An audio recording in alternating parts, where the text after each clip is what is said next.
Attention, this video is audio only. Sit back, relax, and enjoy the story. Afghanistan's geography has long made it the midpoint between powerful civilizations. Nestled between ancient China to the east and Persia to the west, its valleys and mountain passes were traversed by the Silk Road's caravans for millennia. Because of this, scholars have called Afghanistan the roundabout of the ancient world. In one sense, it was always a crossroads. First, farmers and herders settled the land by about 5000 BCE, making it one of the world's earliest agricultural zones. By 3000 BCE, simple villages gave way to towns, for example the Helmand region's Mundigak site, and Balkh in the north, which became part of the Oxus, Bactria's Margiana, Bronze Age civilization. These cities traded lapis lazuli, silk, and other goods with neighbors. Thus from the beginning, Afghanistan was connected to both East and West through goods, ideas, and peoples. The first great empire to claim Afghanistan was the Achaemenid Persians. In the 6th century BCE, King Darius I swept into the region and organized it into several satrapies or provinces: Arya, roughly modern Herat, Arakosia, the Kandahar and Kabul region, Bactriana, around Balkh, and Gandhara, the Kabul-Peshawar area. Persian administrators built roads and stood up Zoroastrian fire temples, integrating Afghanistan into a realm that stretched from the Indus to the Aegean. Over the next century, Alexander the Great overthrew the Persians. In 330 BCE, Alexander's armies captured Bactria, refounding cities and then marching into India. When Alexander died, his general Seleucus inherited Afghanistan until ceding it to the Indian Maurya emperor. Thus the Mauryan Empire briefly extended into Kandahar and the Indus Valley. Under Ashoka the Great, c. 268 to 232 BCE, Buddhism was actively supported and spread across the Hindu Kush. In effect, Indo-Greek and Mauryan kings carried Afghanistan into the Buddhist world, blending Iranian and Indian ideas. When the Mauryas waned, Greek-speaking Bactrian rulers carved out their own kingdoms. From about 250 BCE to 100 CE, the Greco-Bactrian and Indo-Greek kingdoms thrived here. These Hellenistic dynasties, such as King Menander I, known to Buddhism as Melinda, continued Greek art and coinage, even as Buddhism flourished. Archaeologists have excavated cities like Ai Khanoum with Greek-style temples and theaters. Over centuries, the Greek kings mixed with local peoples. Menander famously held philosophical debates with Buddhist monks and embraced their faith. In short, Afghanistan in the early centuries BCE became a melting pot of Greek, Buddhist, Iranian and Indian cultures. By the 1st century CE, a new power emerged from the north. The nomadic Yuezhi tribes united into the Kushan Empire, 30 to 375 CE, which stretched from Central Asia into northern India. Under the Kushan king Kanishk the Great, reigned ca. 127 to 150 CE, the empire reached its zenith. The Kushans made Bactria, Balkh, and Kabul into cultural centers and turned Afghanistan into a hub on the Silk Road. Kanishk actively patronized Buddhism. He convened a Buddhist council and sent missionaries eastward, helping Buddhism travel from India to China through Afghanistan. Kushan coins bore Greek script and images of Greek and Buddhist deities side by side. For several centuries, this blend of Greco-Bactrian, Indian and Central Asian influences defined Afghan civilization. In the mid-3rd century, Afghanistan again fell under Persian control when the Sasanian dynasty took over former Kushan territory.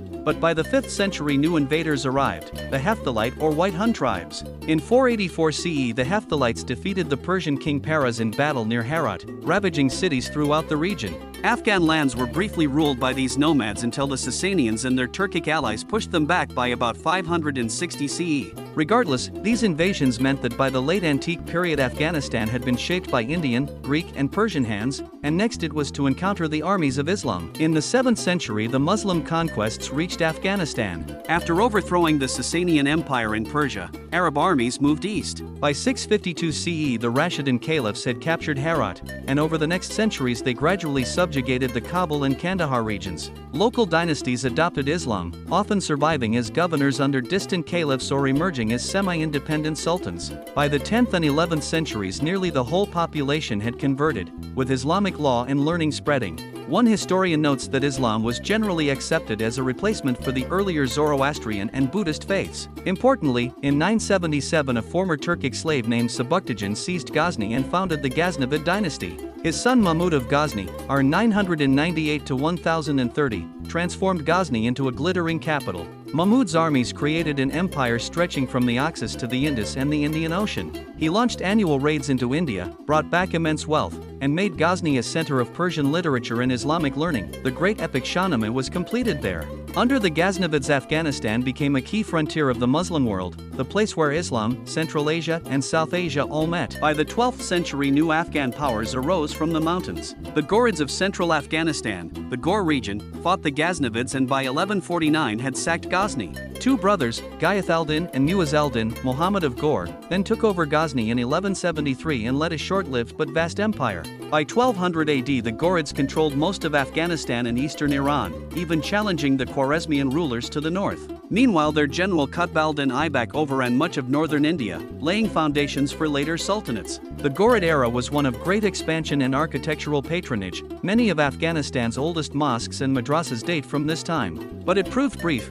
After the Ghurid sultans were assassinated around 1202 to 1206, rival Khwarezmian and then Mongol armies swept through the region. Indeed, in 1219 the Mongol horsemen of Genghis Khan stormed into Afghanistan. Over the next 2 years, the Mongols destroyed city after city. Sources report that Genghis Khan's army slaughtered thousands in Kabul, Kandahar, Bamiyan, and other cities. In 1222, when a local rebellion flared in Ghazni and Helmand, Genghis Khan's successor Ogdi ordered all men in those towns executed and women enslaved. The devastation was immense. Afghanistan was enveloped by the Mongol Empire, split between the Chagatai Khanate and the Ilkhanate. Much of its population was killed or displaced, and major cities lay in ruin. It would take decades for urban life to recover. A century later, late 1300s, a new conqueror would sweep through once again, Timur, Tamerlane, the Turco-Mongol from Samarkand. Timur made Kandahar and Herat into garrisons on his way to India and the Middle East. But the lasting legacy of this period was cultural. Timur's son Shah Rukh moved the Timurid capital from Samarkand to Herat. Under Shah Rukh, r. 1405 to 1447, and his brilliant vizier Gauhar Shad, Herat blossomed as a renaissance city of the Islamic world. Grand madrasas, palaces and mosques were built, Persian miniatures and poetry flourished. The famed art school of Bayzat operated in Herat's workshops. Even today, travelers can see the restored citadel and Friday mosque dating from this golden age. Thus the ruins of war gave way to one of Afghanistan's richest cultural eras. In the 16th century the tides turned toward South Asia, but Afghanistan was still in the middle. A Timurid prince named Babur made Kabul his base after capturing it in 1504. From there, after losing and regaining Samarkand, Babur invaded India. In 1526 at the Battle of Panipat he defeated the Sultan of Delhi and founded the Mughal Empire. Interestingly, Babur always considered Kabul part of his realm. He later built his famous gardens there, even as his descendants ruled India. The coming centuries saw Herat and Kandahar contested between Persian and Mughal hands, but the idea of a distinct Afghan state was emerging. The decisive moment came in 1747. Following the death of the Persian ruler Nader Shah, Pashtun chieftains in Kandahar convened and chose Ahmad Shah Abdali, Durrani, as leader.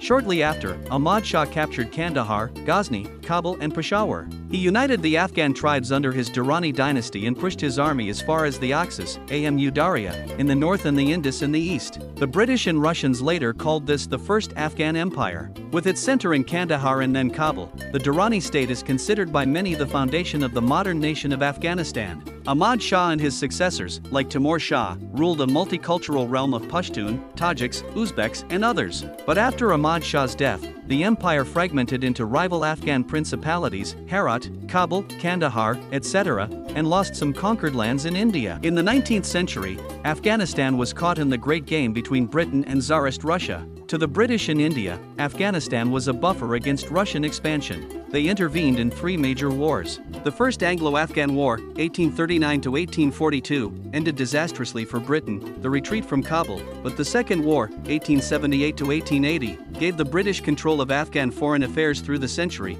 Afghanistan remained officially independent but with a British resident in Kabul. The country's emirs played the two empires off each other. Finally, after World War I, Afghanistan threw off foreign control. In 1919, Emir Amanullah Khan defeated the British in a third short war.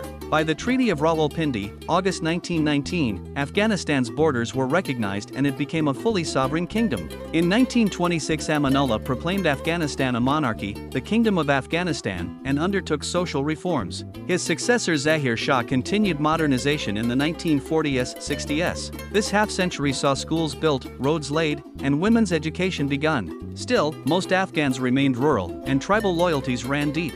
The modern Afghan state was thus still fragile and new. Afghanistan's recent history has been dominated by conflict. In July 1973, the king was overthrown by his cousin Daud Khan, who established a republic. Just 5 years later, on April 27, 1978, communist officers launched the Saur Revolution, killing Daud and setting up a pro-Soviet regime. Repression and factionalism followed. In December 1979, the Soviet Union, alarmed by the chaos and anti-communist insurgents, invaded with hundreds of thousands of troops. A brutal decade of war ensued. Afghan Mujahideen fighters, armed and funded from abroad, fought the Soviets and Kabul's regime across the mountains. The Russians finally withdrew in 1989. Within a year, the Afghan communists also fell. This left a power vacuum. Rival guerrilla factions turned on one another, waging bloody civil war in the ruins of Kabul and Kandahar. Out of this chaos, the Taliban emerged in the early 1990s, a militant Islamist group led by Mullah Omar, mainly Pashtun, who had fought the Soviets. By 1996, the Taliban had captured Kabul and declared the Islamic Emirate of Afghanistan. They imposed a strict version of Sharia law, for example, closing schools for girls, and enforced order with harsh penalties.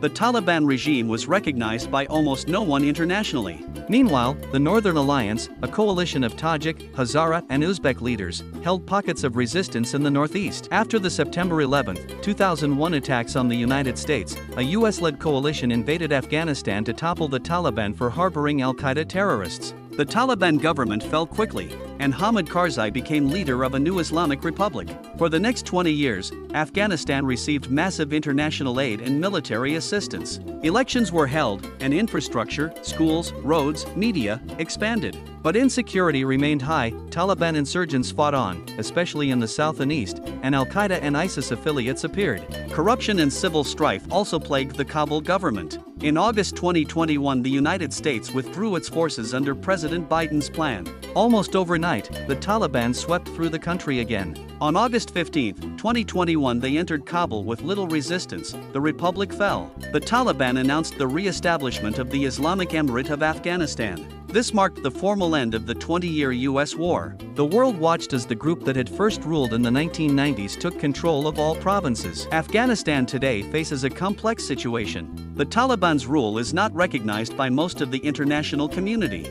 Western aid and investment have largely dried up. The economy has collapsed. By some estimates, GDP fell nearly 28% in 2021 alone, leaving a majority of Afghans in dire need of food and services. Human rights observers note that the new regime has restricted freedoms, especially for women and girls. Schools for girls above age 12 remain closed, and women are mostly barred from jobs outside the home. On the other hand, the Taliban claim they have restored security and are negotiating some aid with the United Nations and neighboring countries. In sum, the story of Afghanistan is one of incredible resilience amid upheaval. For over 50 centuries, it has been shaped by waves of conquest and cultural exchange, from Bronze Age traders to world empires, and yet the Afghan people and their tribal traditions have endured. Today's Afghanistan remains at a historical crossroads. Its rugged mountains and diverse peoples, from Pashtun and Tajiks to Hazaras and Uzbeks, carry the legacy of empires past. As one aid worker recently put it, Afghanistan has the poorest population, but also the most ancient history, a reminder that every era adds another layer to this land's complex tapestry.